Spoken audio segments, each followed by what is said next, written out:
UPI transaction का तरीका बदल गया है। अब पेमेंट 10 सेकंड में पूरा होगा, पुरानी आईडीज पर सख्ती बरती जाएगी, फेल ट्रांजैक्शन का क्विक सॉल्यूशन मिलेगा। सरकार ने यूपीआई को लेकर के इसी महीने से नए नियम लागू कर दिए हैं, लेकिन ये नए नियम क्या है, यूपीआई में अब क्या कुछ बदल चुका है, चलिए हम आपको बताते हैं इस वीडियो में।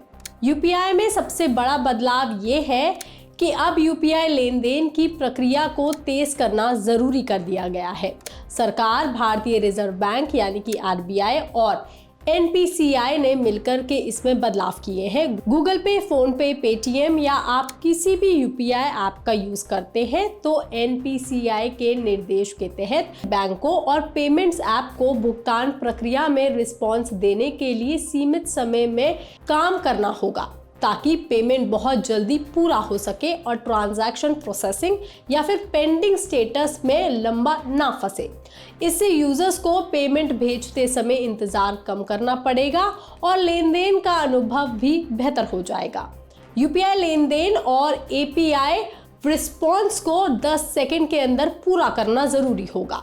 इससे आप दो ऐप्स या सिस्टम के बीच आपस में बात करने का तरीका समझ सकते हैं। जब आप यूपीआई से किसी को पेमेंट करते हैं तो आपका मोबाइल ऐप पहले आपके बैंक से जानकारी लेता है कि अकाउंट में सफिशिएंट बैलेंस है भी या नहीं। इसके बाद वो ऐप सामने वाले व्यक्ति के बैंक से संपर्क करता है कि जिससे वो पैसा स्वीकार कर सके। पहले इस पूरे डेटा लेन देन और यूपीआई पेमेंट होने में 30 सेकंड का समय लग जाता था, जिसकी वजह से कई बार पेमेंट अटक जाता था, देर से पूरा होता था या फिर होता ही नहीं था, यानी कि वो कभी कभार पेंडिंग या फिर प्रोसेसिंग में चला जाता था। लेकिन अब नए नियम में ये फायदा होगा कि दोनों बैंकों के बीच बातचीत जल्दी होगी और पेमेंट भी जल्दी पूरा होगा। पेंडिंग या प्रोसेसिंग में फंसने के चांसेस बहुत कम हो जाएंगे, यानी कि अब ये सारा पूरा प्रोसेस 10 सेकंड में पूरा करना होगा। भीड़ भाड़ वाले समय जैसे सेल या महीने के आखिर में भी सिस्टम बेहतर काम करेगा। इससे ग्राहकों के साथ साथ दुकानदारों को भी बड़ा फायदा मिलेगा।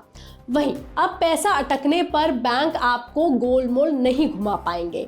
नए नियमों में बैंक को निर्देश दिया गया है कि वो रियल टाइम अपडेट देंगे कि पैसा कहां अटका है, कितने घंटे में वापस आएगा, क्योंकि प्रोसेसिंग वाले स्टेटस में यही दिक्कत आती थी, क्योंकि यूजर्स को पता ही नहीं चलता था कि पेमेंट एक्चुअली में कहां फंस गया है। इसके अलावा सरकार ने सुरक्षा को ध्यान में रखते हुए डोरमेंट आईडीज, यानी कि वो आईडीज जो लंबे समय से इस्तेमाल नहीं हुई हैं, उनके बंद करने का फैसला लिया है। अगर आपकी कोई पुरानी यूपीआई आईडी है जिससे महीनों से आपने कोई ट्रांजैक्शन नहीं किया है या उससे कोई ट्रांजैक्शन हुआ ही नहीं है, तो उसे सरकार अब डीएक्टिवेट कर देगी। इससे दोबारा शुरू करने के लिए आपको फिर से वेरिफिकेशन कराना होगा। यूपीआई में एक और बदलाव हुआ है और वो ये है कि ऑटो पे पर यूजर्स का पूरा कंट्रोल हो जाएगा।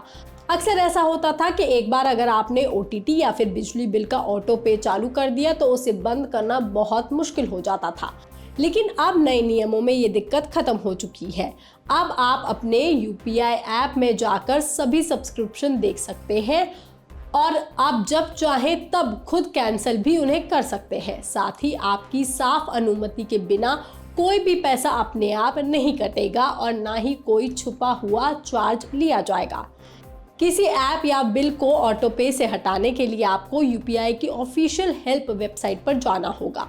यहाँ आपको अपने यूपीआई में रजिस्टर्ड मोबाइल नंबर से लॉगिन करना होगा और यहाँ आपको शो माय ऑटो पे मैंडेट पर क्लिक करना होगा।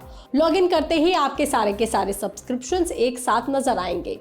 अब जिस भी सब्सक्रिप्शन को आपको कैंसिल करना है आप उस पर क्लिक कर दीजिए। उसके बाद आपको कैंसिल या फिर रिवोक मैंडेट का ऑप्शन दिखाई देगा।